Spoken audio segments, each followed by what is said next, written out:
Ya, Assalamualaikum warahmatullahi wabarakatuh. Di sini kami ingin mempresentasikan hasil kerja kelompok kami pakai aplikasi Ziliosoft 2 dengan format FBD. Di sini kami membuat sistem untuk pemotongan berikat otomatis, di mana penghitungan berikat itu ketika mencapai nilai 10. Jadi ketika sistem dijalankan di start, dia akan menyalakan si konveyor dan lampu hijau menggunakan logika set reset dan N di sini sama N di sini. Ketika sensor itu mendeteksi, maka akan mengaktifkan N di sini sehingga motor mati dan mengaktifkan N di sini supaya sensor bisa bergerak maju, yang kemudian mengaktifkan timer 1 dan aktifkan valve maju. Kemudian kalau ketika valve maju udah selesai, maka akan mengaktifkan timer 2. Outputan timer 2 ini masuk ke reset timer 1. Sehingga ketika valve maju aktif, valve mundurnya belum aktif. Dan ketika valve mundur aktif, maka valve majunya juga akan mati. Jadi valve-nya ini tidak bisa nyala bersamaan. Kemudian nilai dari valve mundur itu masuk ke counter CNT. Gunanya apa? Gunanya untuk menghitung briket yang sudah terpotong. Di sini kami mencapai set point-nya itu yakni 10.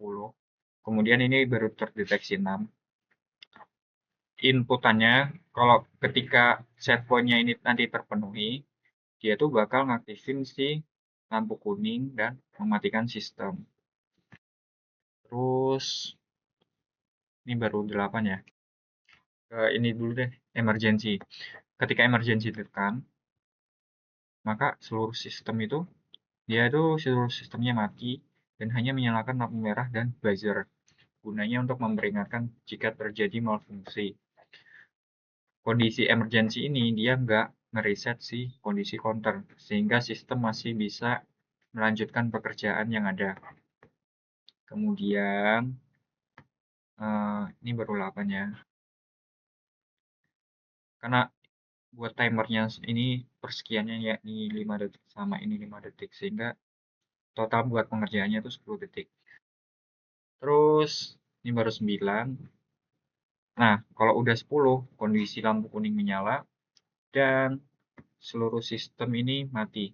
Kayak konveyor mati, valve maju mati, valve mundur juga mati. Ini mengindikasikan kayak briketnya itu udah ada 10 potong nih. Itu kayak harus buat para pekerjanya untuk ambil kemudian reset manual. Kemudian ketika tombol stop ditekan, ini akan menghentikan seluruh sistem. Baik baik itu pada konveyor, valve maju, semua sistem akan berhenti, termasuk counter. Sehingga ketika tombol stop ditekan, counter itu pun ikut reset. Seperti itu. Buat bagian sensor, kan ketika sensor mendeteksi konveyor mati, valve maju aktif, ketika sudah selesai, valve mundur aktif, begitu terus ngelooping. Kalau udah selesai prosesnya, konveyor jalan lagi. Seperti itu. Oke, kemudian dilanjut oleh Mas Faril. Selanjutnya masuk reset counter. Nah, di sini reset counter itu ketika apa ya? Tadi briketnya udah 10 di sini. Nah, ketika udah terdeteksi 10 kan lampu kuningnya menyala. Nah, reset counter itu kayak untuk memonitoring kayak nanti ada orang yang menjaga kayak pengawasnya itu buat gantiin kardus per pack itu kan 10. Nah, nanti ada penjaganya buat gantiin per kardus itu. Nanti 10. Nanti buat dipindah, nanti taruh kardus lagi, diisi lagi sampai 10. Nah, ketika udah 10, reset counter ditekan. Itu untungnya buat mereset counter di sini melalui gerbang OR di sini. Nah, ketika reset counter ditekan nanti sistem akan mulai dari nol lagi gitu. Jadi kayak sensor nanti deteksi lagi dan lain sebagainya seterusnya. Lalu selanjutnya input analog. Nah, ini tuh fungsinya buat ketika suhu motor tiba-tiba panas gitu kayak darurat. Nah, jadi dari sini alurnya dari input analog itu dia mengirim outputan ke gen lah. Nah, dari gen nanti dia akan diproses untuk men-scaling nilai dari analog ini ke derajat yang akan dibaca oleh PID. Nah, di sini dengan bantuan constant on. Constant on ini dia akan selalu aktif. Nah, selanjutnya di PID itu kita tetapin batas derajat Celciusnya nanti berapa derajat Celcius. Nah, kita nentuinnya dari set point value. Nah, kita di sini tetapin di 80 derajat Celcius. Itu sebagai contoh aja. Lalu di PID ini nanti outputannya masih belum bisa dibaca oleh kipas. Nah, jadi kipas ini cuma bisa membaca inputan dari 1 atau 0. Nah, jadi fungsi dari compare ini itu untuk mengubah nilai dari PID ini, outputan dari PID ini menjadi 1 atau 0. Jadi on atau off aja.